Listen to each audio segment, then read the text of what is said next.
Abracadabra, numadi kayo agpuya, maawanan kayo iti kwarta, na ang ibig sabihin, kumusta?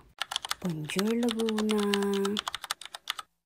Paakyat nga pala ako dyan para tignan at i-harvest yung tomato paste, baka sakaling okay na. At pagkaakyat ko nga, dali-dali kong tinignan, pero ang bumungad sa akin, tignan nyo, wala na. Hindi ko kasi alam kung kinain ng paru-paro o kaya nahulog sa baba, pero wala naman sa baba. Sayang, ulam na sana, naging bato pa. Hay buhay!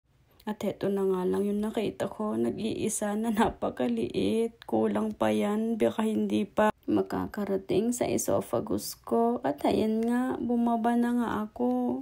At syempre, wala tayong taga-video at ating babalikan naman yung cellphone natin. At tignan nyo, meron pang sumunod na dinosaur sa akin. Tignan nyo naman.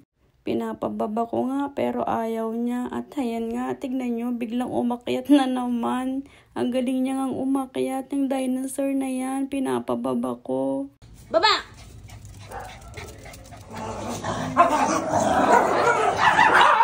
Ang kagandahan naman kasi marunong siyang sumunod at tignan nyo, pinapagalitan na siya ng ibang dinosaur kasi umakyat siya. At ayan nga, pumasok na ako at naisipan ko naman maglinis kahit sinasabi ni Amo na hindi ako maglilinis, focus lang ako sa mga dinosaur.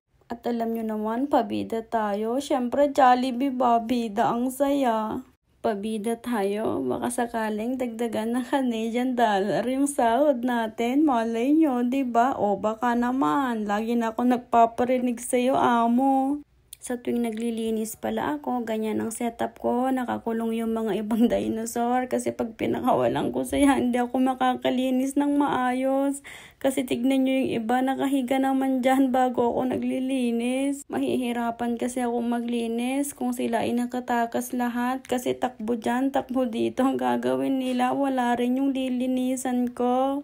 At ayan nga, nagpupunas din ako. Baka kasi maihi sila dyan. Pero wala naman kasi marunong naman silang umihi sa mga nilalagay ko na ihian nila. Very good naman sila.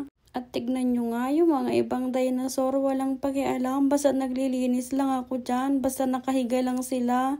Syempre, kung ano lang yung nandun sila, ay hindi ko na malilinisan yon. Saka ko nalilinisan kapag wala na sila dyan. Tignan nyo, mga dinosaur, nakahiga lang talaga sila dyan. Behave na behave din sila.